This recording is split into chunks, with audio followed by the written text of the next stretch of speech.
Hey guys, how's it going? Dragonstar here. Today I'm going to be showcasing Vinchester's build order and my adaptation to it. The two variations that you have to actually learn in this build order is going to be either if it's a chicken Arabia or a deer Arabia. I have a custom map so that I can get the practice in. So we'll start off with Vinchester's build order, which you should do on Arabia deer, and you should do on Arabia chicken, my build order, in my opinion. You can technically do Vinchester's build on chicken Arabia as well, but I prefer my variation. Starting off with the deer map, this is where I think Vinchester's build is superior because the extra food income you get from having deer on a map is better than having chicken. Most players, when they have a chicken map, will actually push the neutral deers in the middle of the map. So you can punish them with doing my variation, which I'm going to explain once we jump into that aspect of the build order. I'm going to show you the basic one. This is going to be the pre-milled rush into 2 extra militia while going up. That's the build order I'm going to execute. And in the start, you just look for your sheeps, you look for your deer, you look for your boar, all the standard stuff. I found 2 of my boars, I found my deers. I'm going to start pushing them as fast as I can so that I am done with them. 6 on food, 4 on wood is the build. And I'll go for, instead of the back woodline, I'll go for this woodline because it's closer to my town center.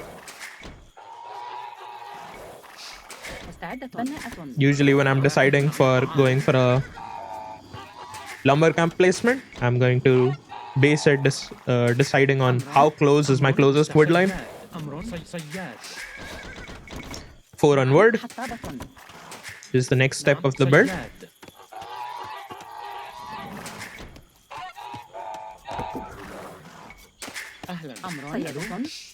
And if you want to find out where all of these resources are immediately, I would highly recommend getting the mod sheep ring in the mod center, which allows you to have these rings around your town center, which indicate how far the distance of your resources will actually spawn. This is a very useful guide tool to have or mod to enable, because just knowing the distance of your stuff can be very useful and efficient in your scouting pattern. So I've pushed in 2 deers. That's also a very important aspect for the build. You are not allowed to push more than 2 deers, or you will not have the scouting information to go for their base with your drush in the correct timing. Once you use your villager to lure the boar, the next villager after that will make a house and position itself to make the barracks right after that house finishes. 7 on food, 4 on wood, and then we'll transition every new villager to food from this position onwards. There might be some minimal amount of requirement to drop off the wood on the lumber camp, but if your lumber camp is closed enough, you don't even have to do it manually. But if you are saying that you won't have the wood on time, always drop off the wood so that you can make the barracks as soon as the house finishes. And as soon as the house finishes, I'll also queue another. The barracks finishes, I'll queue up another house. Always make sure you're producing villages and going for the houses and stuff. As soon as you have your barracks up, make 2 militia, and I'll discuss about when you should go for 2 militia and when you should go for 3 militia. If you have a bonus civilization for militia, food bonus stuff, go for 3 militia, because you're afraid of them being able to deal with your 2 militia if they have a very strong civilization or a very fast civilization. Mongols, Georgians, Lithuanians, something like that, and they can actually get rid of your militia while not taking any damage. So going for 3 militia allows you to be safe for longer, since you have more hit points for them to deal with. So go for 3 if you have a good food bonus yourself against a fast civilization. If you're playing something like Saracen, always just go for 2 militia. You don't even have to think about it. As soon as you have 10 on the boar under your town center, every new villager goes for the mill. And the villager count you're looking to go up with is 21. You can do it on 20, but I recommend going for 21 so that you have a little bit more extra economy in this situation. And as soon as you have 5 unvaries rather than your traditional 4, I'll already shift queue these villagers to the sheep. And then use the militia and the scout to harass your opponent's villager. Use the scout to block and let your militia fight. I'm only controlling my scout after right-clicking the villager. The use case for these units should be to try to kill a villager if possible, otherwise harass the villagers if they're not walled in, and if none of those things are true, go for the house. House is the highest value you'll get with your militia because of the low amount of armor it has in Dark Age. So hitting the house forces them to either give it up or repair it. Repairing costs villager work time and a little bit of their wood, which is what you exactly want for them to get, like some wood wastage with your drush. Once you're getting close to the next stage, 21 population, you send the second last villager to wood and the last villager to make a mining camp on your gold mine. And after loom, I can click up. And the number of villages you transition to gold is going to be 4. And the reason you go for 4 on gold is because you want to have the upgrade for mana terms as fast as possible. As soon as your sheep are done, you only want to have 6 on food, 6 on wood, 5 on berries, 4 on gold. Because we'll be removing villages from gold as soon as you reach feudal age, depending on what you're doing. So there's a couple of things you can get away with doing right now. You can fully wall yourself instead of applying more pressure. Let's say you have a very good map and you don't really want to make extra 2 militia. The reason for making 2 militia and not making 2 militia always comes down to, can they defend against the extra militia that you're going to be pressuring with? If their map is already walled in, they have like structures placed in a way where those 2 extra militia will get no extra value, I would recommend walling up and playing feudal age with archers and trying to get to castle age. This is exactly how Vinchester plays. Whenever he realizes he will not get any extra value with his militia if my opponent has a better defense prepared, that's why he will just ignore playing for the extra militia route. This is the most traditional extra pressure method that he's been using. When you realize that your opponent is not being able to deal with these 2 militia, if your micro with them is very good, he'll add 2 more militia after he clicks up to the next stage. So I'm going to show the aggressive variation. For the defensive variation, it's gonna transition into your standard wall into archer play. But for the extra pressure method, you just try to keep as much hit points available on your starting militia and your scout. Like, you just want to preserve hit points on them. Like, use whatever you can to harass. If you can get a villager kill or something, it's fine. But if you can preserve hit points on these units, it's even better. So 6 on words, 5 on berries, and 4 on gold. This is only with 2 DSR. If you have, let's say, a chicken map, the distribution for resources will look very different. While you're going up to the next stage, you basically combine your army and then start harassing. You'll hit feudal age at around 10 minutes with this uptime. 10 minutes 5 seconds is your traditional 21 population uptime. And we get the mana term upgrade. We get the villager being produced from your town center. You drop the archery range. And you get basically the wood upgrade. Now there's another decision to take. Are we playing skirmishes? Are we playing archers? Or are we going to castle age? All of these decisions will dictate what your follow-up is going to look like. We're going to be asking the same questions again to ourselves. Can I get more value if I play range units?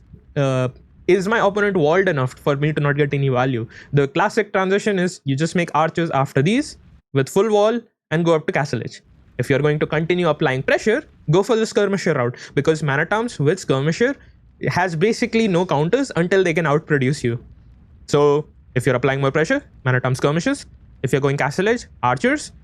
If you're going castle edge without even making an archery range, right now what you can do is get horse collar and skip the archery range, wall up, and then drop the archery range after you have like 4 or 5 farms.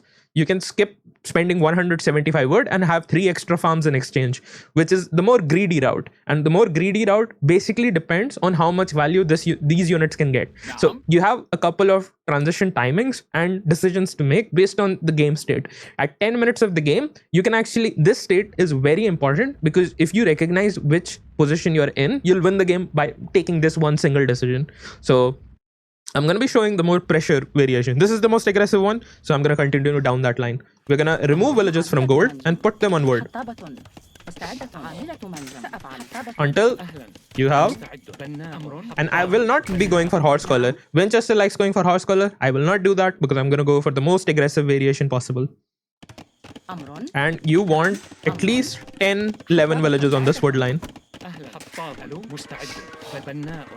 I'm gonna continue walling a little bit, and as soon as you have 11 villages on this one lumber camp, you're gonna start seeding farms and stuff. Make a spearman, make a skirmisher, and then combine them together and start going forward. The reason you want to make a spearman when moving forward with the skirmisher is because if his starting scout is intercepting the army in the middle of the map, you want to make sure it doesn't actually get value by killing one of these skirmishers being rallied to the front and immediately. Their only defense against this, if they open range units, is going to be archers or skirmishers. So in both of those situations, your skirmishers can tank and your skirmishers can your man-at-arms can tank and your skirmishers can attack their skirmishers or their archers. And archers are weak to skirms. That's why we make skirms here. After opening man-at-arms, we have map control if they go for range units. If they go for scouts, you make the spearmen and you go for the archers. You can also continue playing skirmishes if you have good bonuses for skirmishes. If they played scouts against this opening, I would recommend leaving these villages on gold and play archer variation. Start walling up, make spearmen, and apply pressure with man-at-arms and archers instead. Keep making farms. After you have 11 on wood, you basically send every new villager to straggler. And you want at least 8 to 10 skirmishers before you start thinking about going for something else. And continue making scums whenever you can afford one. Always keep 1 or 2 units in queue so that you're always spending your resources efficiently. I can wall to the edge of the map, but this is the shortest wall possible to protect most amount of resources I have. I can also get this wall to the town center so that I don't have to think about it. Make a spearman if I am unsure if I will be able to protect my resources in the back. The correct big wall is on the edge, like this wall to the edge of the map, and this wall to the edge, and then wall the backside. But this is faster. This is all the information I'm working with because I want to pay attention in the front as much as I can.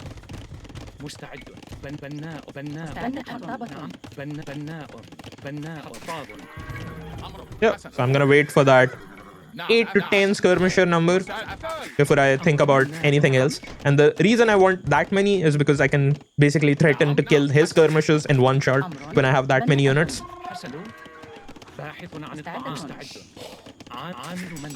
Keep making farms basically, and the number of farms you want is basically around 16 farms.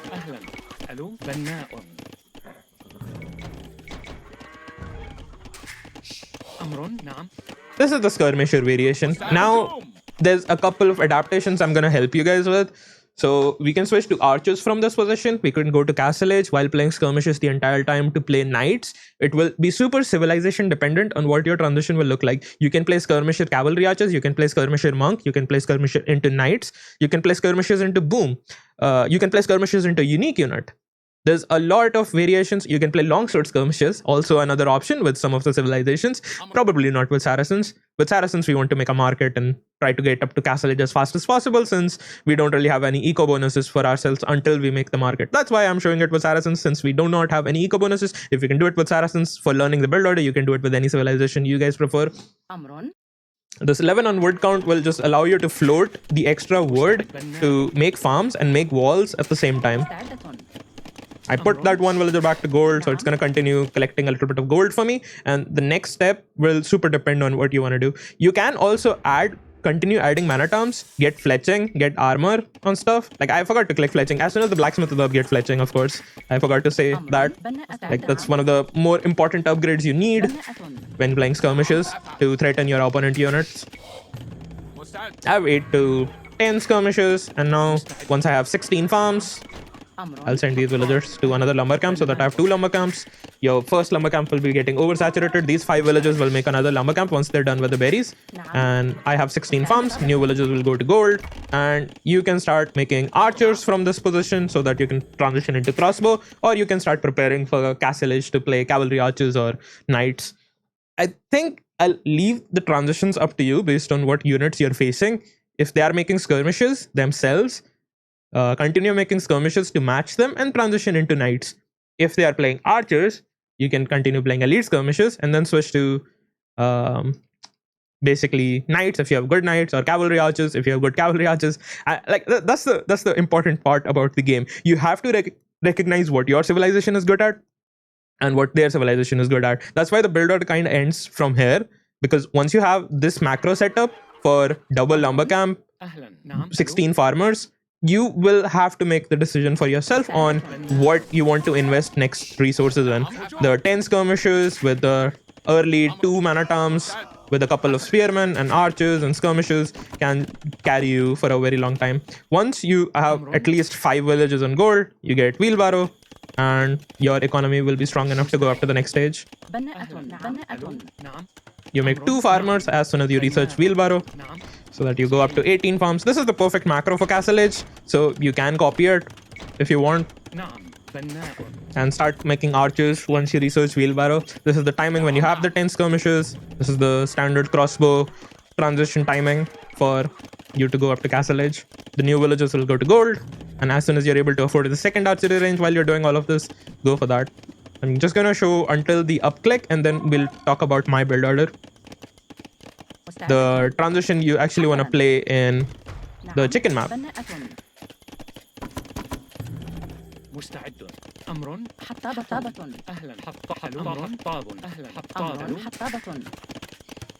After this villager, I can click up if I idle. I can just garrison this food. All these villages are carrying a lot of food on them, and then I can go up to the next stage. While going up, if you have to balance your economy based on what units you're doing, so 18 on food is a little bit too much, especially if I'm playing crossbow. So I only need 14 on food. So the extra 4 villages I have on my farmers can go to gold, so that I have 10 on gold, which will allow me to bank up a little bit of gold, which I was not collecting in the early game. So it fixes my economy for me. So I'm going to be able to produce from double range while going up. So I can transition into crossbow, get horse collar on the way up, gold mining upgrade on the way up, and this will let me get the double archery range production, no issue. For switching into crossbow, our uptime is also very decent considering the amount of army you made, and your uptime can be even faster than this if you never made skirmishes and started playing archers from the beginning of the feudal age. It's gonna be super dependent on the units you're making. Your uptime is directly correlated to what units you've invested in feudal age. I made a food unit composition in the early game. That's why I'm going to be up at around 21 minutes. I could be up at around 18 minutes if I went for the market, around 20 minutes if I went for the archers. Probably if I made less skirmishers, I would have been up even faster. So I would need like less farms. Instead of your 16 farms or 14 farms, I would need like 12 farms. I'll make the market, and then I'll click up to the next stage. Get armor as well on the way up. Probably can't afford the armor because I'm always really close to the next stage. Get the wood upgrade, crossbow, bodkin arrow. If I can afford the elite skirmishers, if enough skirmishers are alive and it's still a range unit war, I'll go for elite skirmisher, go for ballistics so that all my range units are going to target correctly, and combine this army and play a mix of range units. And that ends the build order. Like, you can basically afford everything. I can even drop an extra town center after clicking the ballistics upgrade. It's gonna cost me 300 wood, so I'm not gonna be dropping the town center almost immediately. This amount of food bank will allow me to produce from 2 town centers while I have this, or I can go for ballistics and then go for a siege workshop. So super dependent on what is happening in the game. That's the end of Vinchester's variation for the build order. Talking about my variation, you actually go for an instant rush, and the build order for it will look very different. So I know this is a chicken map. Technically, the reason you don't make the barracks immediately is because you have to confirm that it's a chicken map or not. The random generation for spawning the chicken on Arabia is a little bit too random for me. So just to showcase the build order, I have switched it to the chicken map with the map script. So I know already what the chicken map is going to look like. But let's imagine I'm playing a ranked game. I'm going to scout around to see if my rabbits or chickens are over there. So I found that my map is rabbits because they're going to be spawning in my inner circle. So now I already know that this is going to be a rabbit map.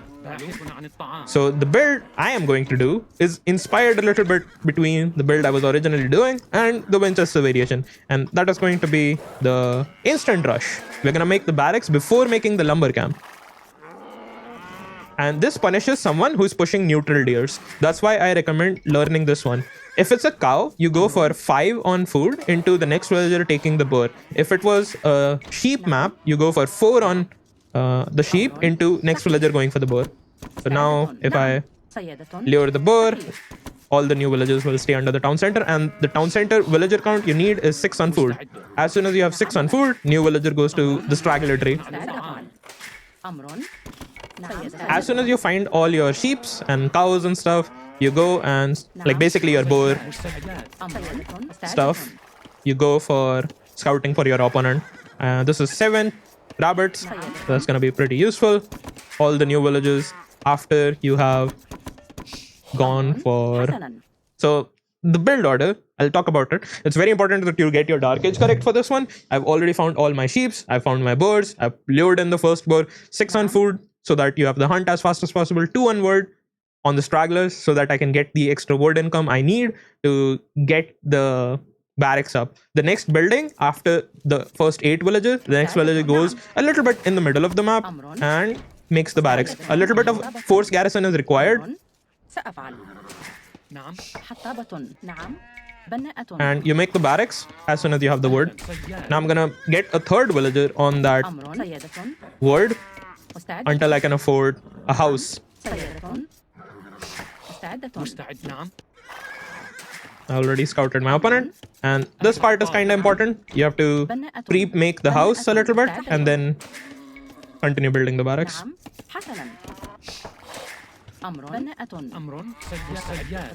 As soon as the house is up, you can finish your barracks. 3 on word, rest on food. Everything goes to food until you have 8 on your boar. I'll make another house and make 2 militia while continuing to force drop the food to make villages the entire time. And my scout is in the front already looking for his stuff. And the reason we split our villages on collecting different rabbits is because we want to saturate 35 food from them each. So as soon as you have 8 on the town center collecting the bird, after 3 on stragglers, every new villager goes for an individual rabbit.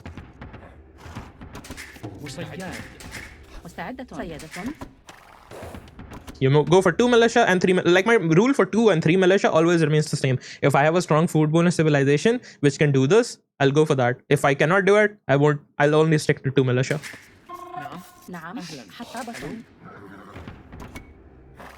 Send the militia forward almost immediately and we'll reach their base at around 6 minutes game time. As soon as you have 5 villages collecting rabbit,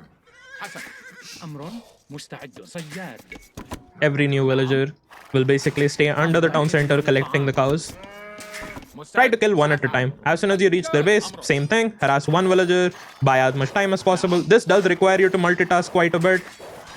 So this is like how you can get the block in. As soon as your villages on the wood are done, you make the lumber camp with them. Always remember to retask the villager on a new rabbit or a chicken as soon as they bring the food back to your town center.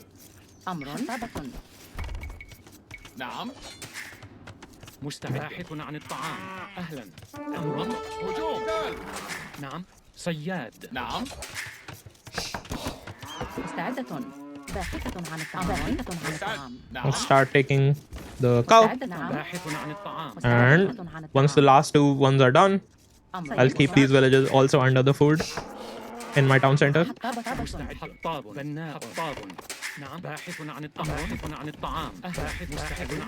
It does require you to force drop quite a bit, but if you can get the build down, this might be the stronger variation because you're reaching their base slightly faster. Once you're up, you go for your basic 7 onward this time because you want to get your mining cap up slightly faster. Don't do the mistake I did over there. Don't lose your scout for free.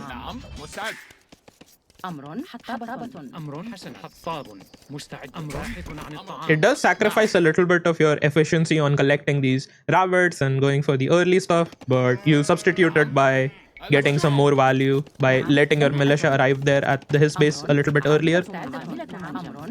And now we're gonna continue with our same line of adding the 2 extra militia.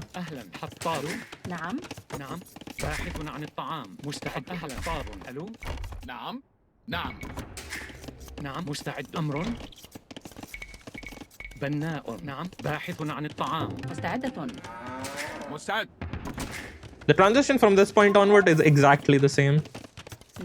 The only big difference is instead of having 6 collecting the cow or the sheep, I'll have 5 collecting it because I want the extra word income. We sacrificed a little bit of our word collection to get the militia out faster. We go for mana towns. We are reaching the uptime exactly at the same timing. get the wood upgrade, get the mana tom upgrade, and you will not be able to afford the archery range immediately, but it's completely fine. You remove villages from gold as soon as you have enough gold for fletching. New villages will go to berries until you have 6 on berries rather than your 5, since we are going to be running out of the food under our town center a little bit quicker than usual.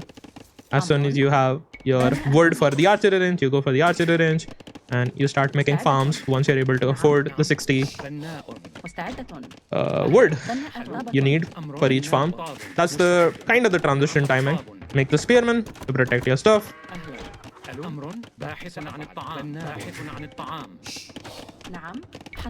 You go for that 11 on wood again. Start making farms.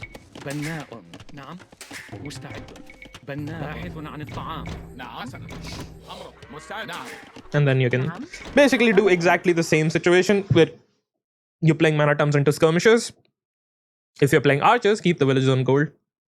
And going for what unit composition you want to play with in Feudal Age will completely depend on your civilization and the matchup. But that's the Dark Age with my variation on a chicken map and the traditional Vinchester rush that you do when you have a deer map. Remember, if you have 3 or 4 deers, it's actually worth more to always go for the scouting first. But that ends with the build. I think you guys will enjoy this. Try it. See if you can do with the same timings I'm getting in single player before you jump with this on the ladder, because it is a very high execution build order. Since if you make one mistake, it all goes to shit. So have to make sure you get your timings correct. If you can get the same macro I have, 11 on wood, 5 to 6 on berries. If you have a weak civilization, 5 on berries is completely fine. I like having the 6th one on the chicken variation because you want to get your archery range up slightly faster. If you don't go for 6 on berries, you will not be able to afford your first few skirmishes if you make the archery range immediately. Every villager from this point onward goes for a farm until you have 14 to 16 farms, and then you have another decision to make. If you're making scouts, in the meantime, go for 14 farms, go for a stable after that. But that ends the build order. Hope you guys enjoyed it, and I'll see you guys in the next one.